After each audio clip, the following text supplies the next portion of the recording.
का क्या उद्देश्य है और क्या क्या काम होना है, तो थोड़ा बताएं। देखिए, ये आज मालदा स्टेशन के लिए और मालदा डिवीज़न के लिए बड़ा महत्वपूर्ण दिन है। आज हम लोगों ने काम अक्टूबर में कंसीव किया था, पहली बार उसको प्लानिंग करी थी, जिसमें हम लोगों ने ये पाया था कि जो 1 नंबर और 2 नंबर लाइंस हैं यहाँ की, वो उनकी जो स्टैंडर्ड लेंथ है उससे कम लेंथ है, जिसकी वजह से जब भी यहाँ से कोचिंग ट्रेन और फ्रेट ट्रेन जो निकलती हैं उनके रिसेप्शन में कुछ ओवरलैप कम रहता है, तो उस लेंथ को बढ़ाने के लिए आज काम हो रहा है। आज ये काम फाइनल है। ये काम लगभग मैं कहूँगा कि अक्टूबर में प्लानिंग हुई थी, उसके बाद से ये काम शुरू हो गया था। इसमें अपार्ट फ्रॉम जो डिटेल्ड प्लानिंग है, इसमें सॉफ्ट इंक्रोचमेंट्स थे, तो उन इंक्रोचमेंट्स को भी बहुत ही पीसफुली अच्छे तरीके से उसको कोऑर्डिनेट करके और सभी स्टेक होल्डर्स को साथ में लेते हुए हटाया गया। उसके बाद अर्थ फिलिंग हुई है, वहाँ पे मिट्टी, क्योंकि गड्ढा था तो वहाँ पे मिट्टी डाल करके उसके ऊपर रोलिंग करी गई है, कंपैक्शन किया गया है, उसको ट्रैक ले करने के लायक बनाया गया। फिर उसके ऊपर ट्रैक ले किया गया है, स्लीपर्स डाले गए हैं, पूरा रेल डाली गई है। यहाँ पे T28 मशीन है, ये एकदम पैटर्न टैंक की तरह से चलती है और बड़ी स्ट्रॉन्ग मशीन है, बड़ी इंपॉर्टेंट मशीन है, बहुत है भारतीय रेल की। तो ये जो हमारे पॉइंट्स एंड क्रॉसिंग होते हैं, जब ट्रेन पटरी बदलती है, एक पटरी से दूसरे पे जाती है, तो वो पॉइंट्स कहलाता है। तो वो पूरे पॉइंट को एक साथ लिफ्ट करके, तो इसके 2 पार्ट होते हैं, एक आगे एक पीछे, और वो दोनों सिंक्रोनस तरीके से पूरे पॉइंट को लिफ्ट करके एक जगह से दूसरी जगह शिफ्ट करने में, तो वो बड़ी हैवी चीज़ होती है। मैं आपको दिखा दूँ, अगर आप नीचे फोकस करेंगे तो ये एक जो स्लीपर है यहाँ पे, जो दोनों पटरियों को एक साथ रखता है, तो ये स्लीपर करीब लगभग 250 kg का एक होता है। तो आप समझ लीजिए कि जो 70-80 मीटर लंबा जो क्रॉसिंग है उसको अगर उठाना है, इतना सारा वेट, और उसमें कुछ स्लीपर होते हैं क्रॉसिंग एरिया वाले, वो इससे दुगनी लेंथ के होते हैं और दुगने वेट के, यानी कि 500 kg का एक होता है। तो ये तो इंजीनियरिंग साइड से काम हुआ। उसके अलावा हमारा जो ऊपर ओवरहेड इक्विपमेंट है, अगर आप फोकस करें तो आपको दिखेगा ये सारा ओवरहेड इक्विपमेंट, जिससे बिजली आती है, जिससे हमारी ट्रेनें चलती हैं।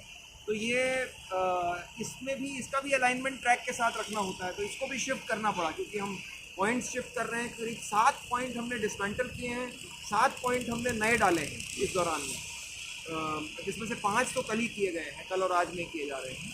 तो वो उनके साथ साथ ये जो OHE है, ओवरहेड इक्विपमेंट, इसका भी अलाइनमेंट। सिग्नलिंग साइड से हर पॉइंट को चलाने के लिए आपने देखा होगा कि एक पॉइंट मशीन रहती है, तो वो पॉइंट मशीन निकाल करके उसको रीअलाइन करना होगा।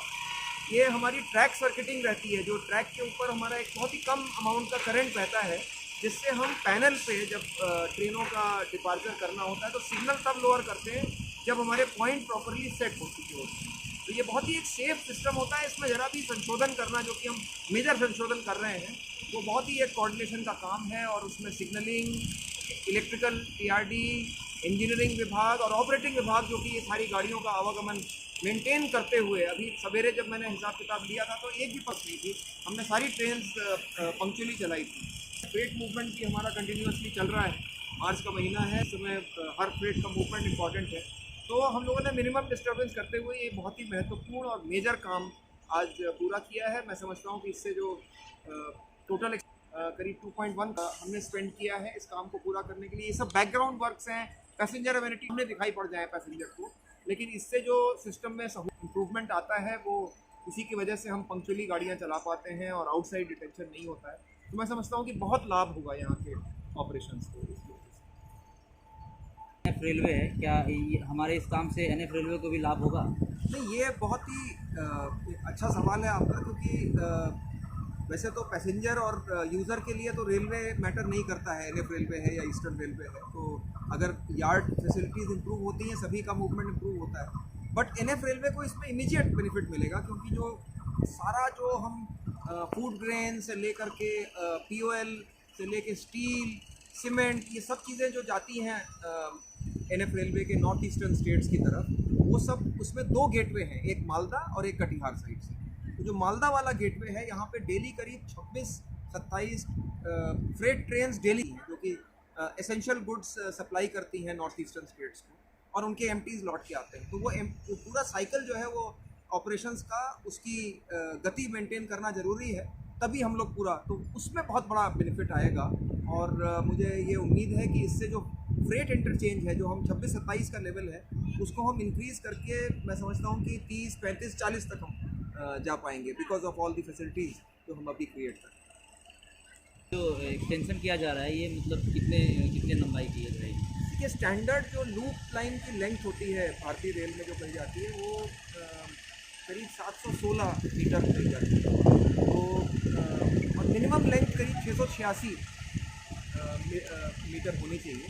अभी ये दोनों जो लूप लाइन्स थी, लाइन नंबर 1 और लाइन नंबर 2, लेस देन 686 की थी। एक मैं समझता हूँ कि लेस देन 600 है, 580 या कुछ है, और एक जो है वो करीब 650 मीटर के आसपास है, बट दोनों शॉर्ट हैं।